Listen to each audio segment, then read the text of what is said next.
Hey guys, what's going on? Welcome to Trending Reviews. So I have here today the S9 Plus.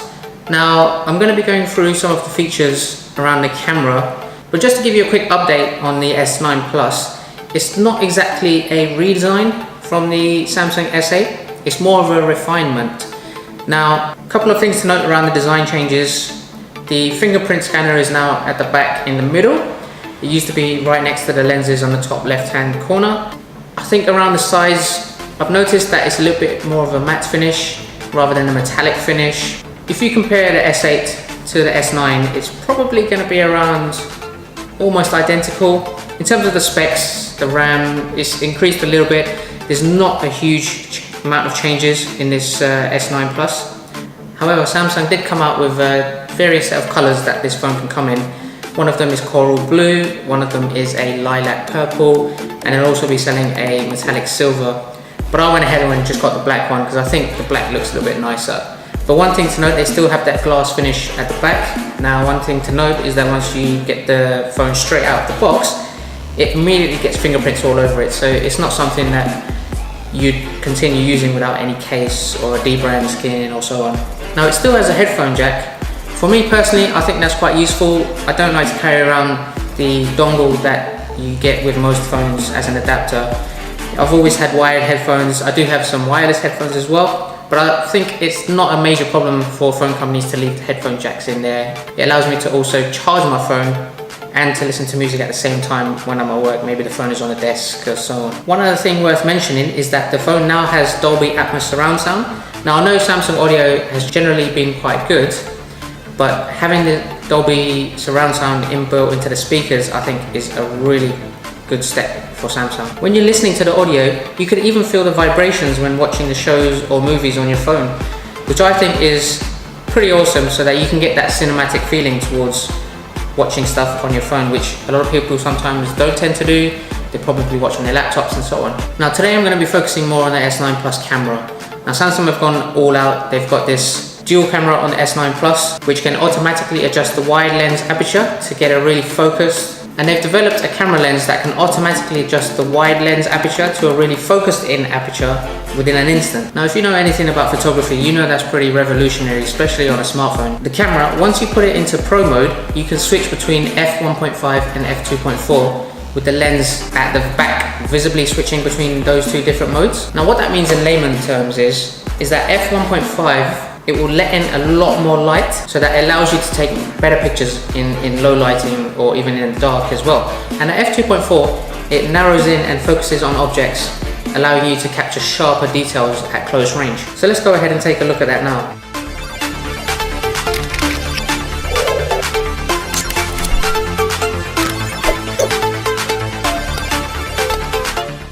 Okay, so the good thing I like about the camera now is that it has more of a swipe feature to go through all of the different modes within the camera. So all you have to do is just swipe left and right and you'll see the different options come up there at the top. So this is a live focus mode. It allows you to blur the background and take depth effects photos whilst looking at it exactly how it will look like before you take the photo. You can even adjust the background blur and see how that looks before you take the picture. If you go into Pro mode, this is where you can see the different options for changing the aperture, the lighting, the wide angles and so on. So there's an option here. So you press the aperture button, it brings up the f1.5 there. You select that, it changes it to 2.4. You keep tapping it, it will change backwards and forwards.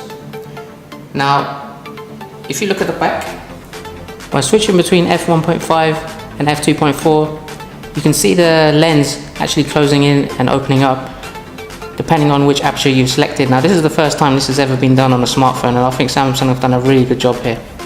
Now let's talk about the super slow-mo recording here. So this is the first phone ever to video record at a huge 960 frames per second, but just note that this is only done at 720p, and in most lighting situations you'll find that it's a little bit grainy. Sometimes if you do it in low lighting situations, it'll be so grainy that it's sometimes hard to watch, but it continues to do 240 frames per second at 1080p as well. So let's go ahead and give an example of this slow-mo recording. So there's two options here. You can record either in manual or auto modes. In manual, you'll have to set record at the exact same time that you see the action happening, and it has to happen within that square box that it's given you. Now you can move the square box around depending on where you're going to record the slow motion, or you can set it to auto mode here on the bottom left, so that it automatically picks up fast motion that happens within that square box, and it will set the recording to happen automatically. Now just note that the recording is about 0.2 seconds, so it has to be really fast, and it plays it over about 6 seconds as well. So let's go ahead and see what that looks like. So just playing back the footage, you can actually see it's not too bad. It is a little bit blurry, but it also depends on the lighting as well. So if I did this outdoors, I reckon it would be a little bit more sharper. If I had more lighting indoors on me, it would probably be a little bit more sharper as well. But overall, I think it's done a really good job, and I think the 960 frames per second is a real win for Samsung. And then you have the AR Emoji feature. So you swipe down to AR Emoji. So this is Samsung's answer to Apple's Animoji. This does seem a little bit like a gimmick at the moment, but for those people who have a Bitmoji on Snapchat, for example, they may play around with this a little more than those that don't. But nonetheless, it seems like it's something cool that you'll probably just end up playing for around maybe the first week or so, and then probably never go back to it. But nonetheless, let's have a look. You can create your own emoji. It brings up a selfie camera, so if you just take a picture, you select male, next. It starts to generate the emoji. Let's see how close it is. This probably looks nothing like me, but it's probably done a not too far off job. It saves the stickers in your gallery as well if you want it to. So what this allows you to do is if you want to send a message, you go into messages, you have the option to select your AR emoji. There's various different options here. Let's go and select that one, and it just does a little animation for you there. Now finally, Samsung got rid of the selective focus mode and replaced it with this live focus mode. There's also a selfie focus mode for those who want to get a portrait picture from the front-facing camera, which I think is still far behind the portrait modes that you find on the iPhone X and Google Pixel 2. So Samsung really have to up their game in the portrait photography market, which to me is a little bit disappointing. But let's go ahead and look at the live focus mode and see what that looks like. You have to move a little bit further away from the subject like it mentions there. So let me go ahead and move this a little bit further back. So now it will tell you that it's ready with the yellow button there. So you can go ahead and blur as much as you want, less as you want.